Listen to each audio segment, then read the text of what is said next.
What's a story you rarely tell in person for fear of people not believing you? Before we start with the first story, please hit subscribe and ring the notification bell to stay updated with us. Story 1. A very mild one. I was selected to be a contestant in an informal fun history quiz competition for my grade when I was maybe 10-11s.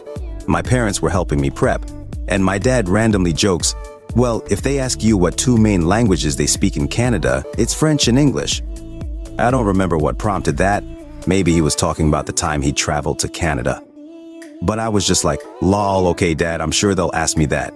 Welp, out of all the kids competing, and out of the hundreds of randomized trivia questions the teachers prepared, guess what my very first question ended up being?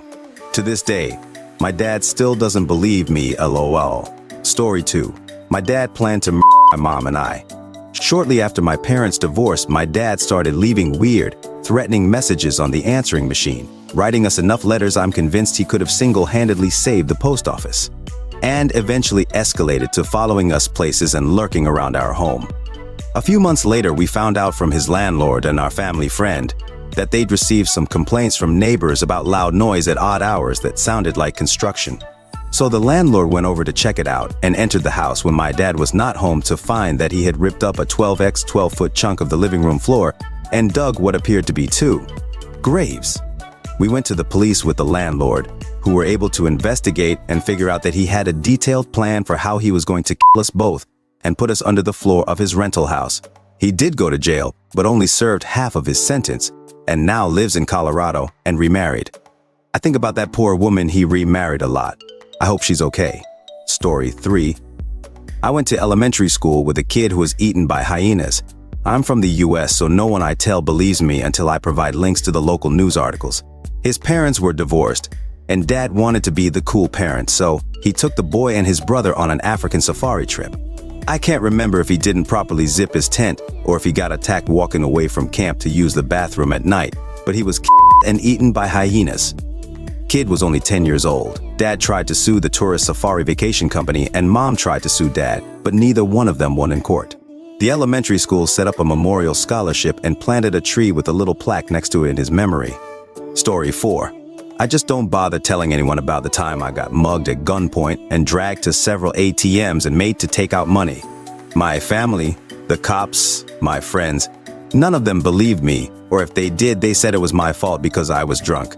It was the most humiliating experience I've ever been through when I called the police and told them what happened. First, they grilled me for like 15 solid minutes, accusing me of being high, trying to score drugs or prostitutes, because of how rough the area I was lost in was.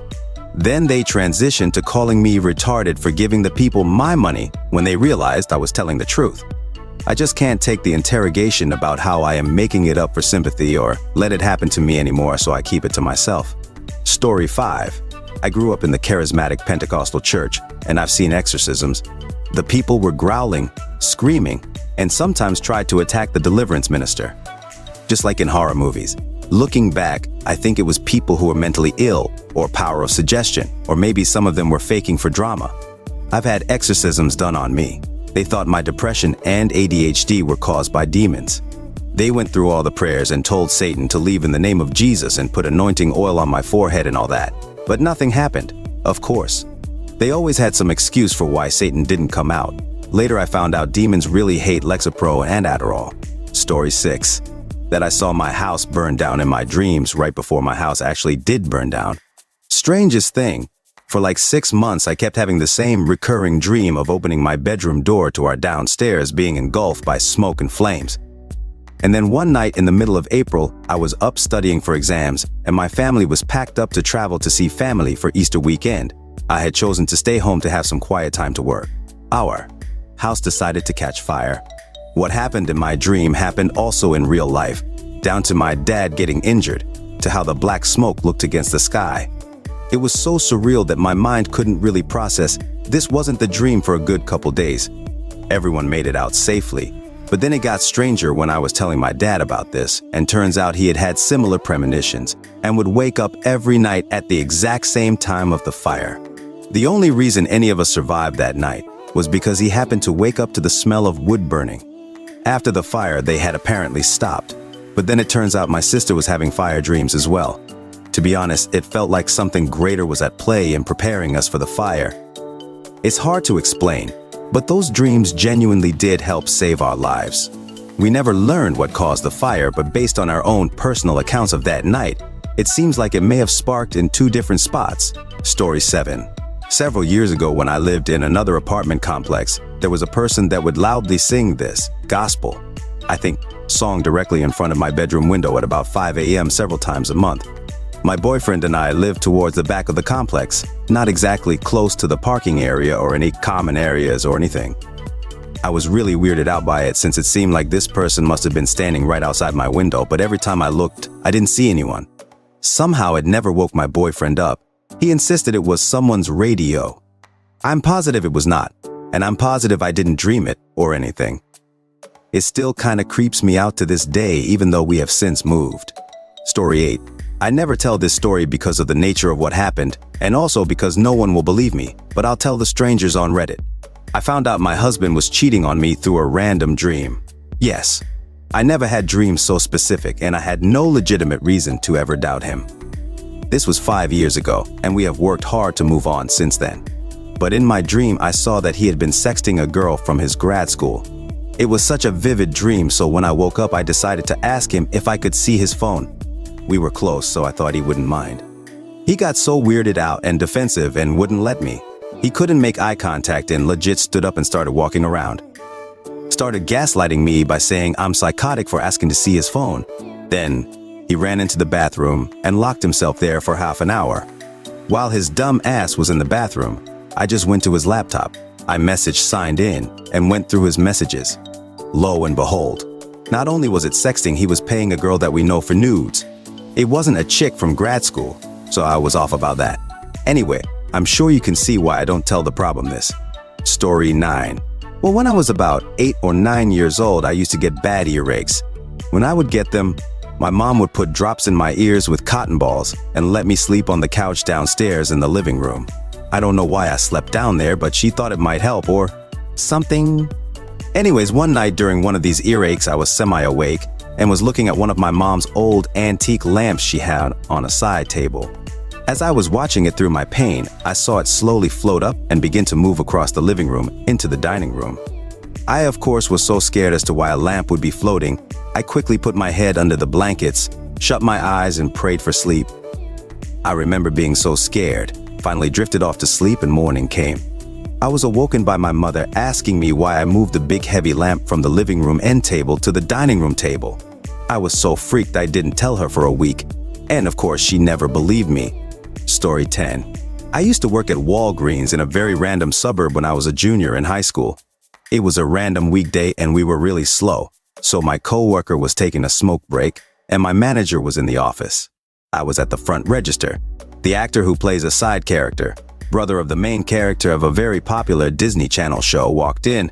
I didn't recognize him at first, but when he came to pay for his Arizona tea, I definitely did. I didn't have my phone on me because I was a rule-following nerd, and though I've seen the show once, twice. I didn't really watch it, so I was too nervous he'd be able to tell I was lying if I said he was a fan. So I just asked him if he'd like to put his number in the keypad for rewards, and he said no. So I told him his total was 1.07, and he paid with $2 cash and refused his change. During my break, I Googled his name and the name of my town, but the only thing that had come up was he came for a meet and greet 5 years prior. Seeing him on Google Images confirmed it was him, but I have no idea why he was there. This is my only celebrity interaction, and because it's so random, nobody seems to believe me. Story 11. Our house was located on an old farming property. My room was actually a part of the original foundation.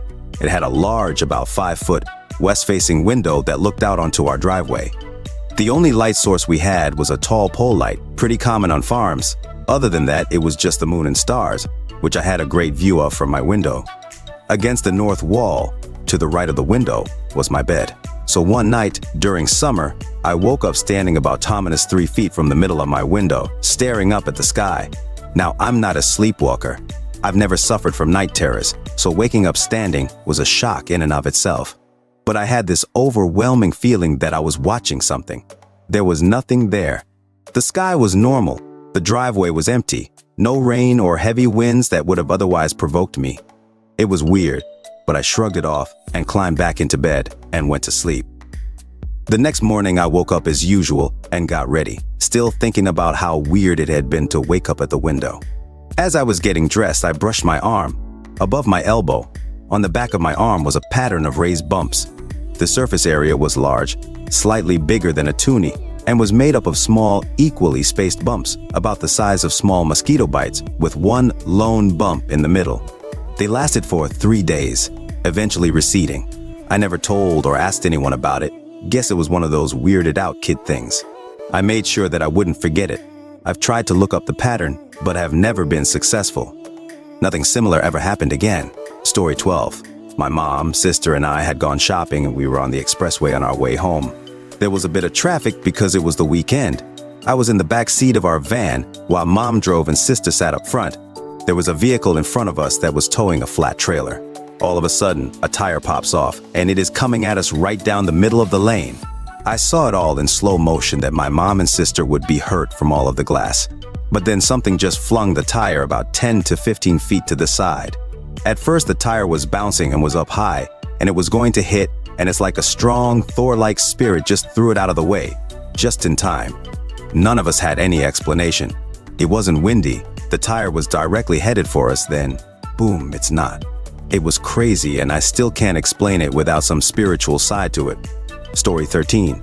About 5 years ago, my friends and I were driving around during a snowstorm because we thought that's a cool experience to have. We were 16 to 19 years old. The brain was not draining at that time. Haha. In between the snow hills, we saw a white grayish silhouette that at first looked like a ghost of some sort and spooked us out. But the closer we came, we realized that it's a small person in the middle of the night, wearing pajamas and trying to walk through the snow. A friend of mine remembered that he saw an article in the news that day that mentioned a small person escaping the hospital and going missing due to dementia, and we should call the police if we see him. After we called the cops and managed to get the man the help he needed, we decided to drive home. We were just kids looking for a thrill and managed to save a person's life. Story 14. I was walking home from school. I believe I was about 15 to 16 at the time. I heard a loud rustle coming from the tree that marked the beginning of the dirt road that led to my house. I was pretty much in front of the tree at this point, so I looked up to see what was making the noise, and a white light flashed, kind of like a strobe light, but not blinding white. Anyways, I stopped dead in my tracks, and a UFO just flew out of the tree with such speed, it was just a blue-gray blur. So either it was an alien aircraft surveillance object or a kookaburra on meth. Who would believe me? No one. Everyone I told, which only has been a handful, they think I'm making it up. But I wasn't high. I wasn't drunk. I was just going home on a boring weekday afternoon. It happened. Story 15. Anyone who knows me knows I'm a rather fact-driven, analytical guy. So when my wife and the neighbors wanted to do a Ouija board, I laughed and let them do it, and went upstairs.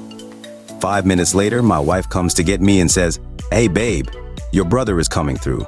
My brother died 4 years prior." I say okay and go back to the board. I proceed to ask a couple questions, one of which is literally a question only 3 people to ever live knew.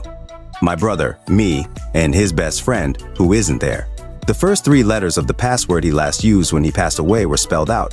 I wasn't even touching the pointer thing. I then ask another question only my brother knew from when I was a kid. First 3 letters of the answer spelled out. I'd never experienced anything like that before, or anything like it since. The one time I told the story, I got eye rolls, so I don't bother telling that story anymore unless the subject comes up and someone else tells the story first.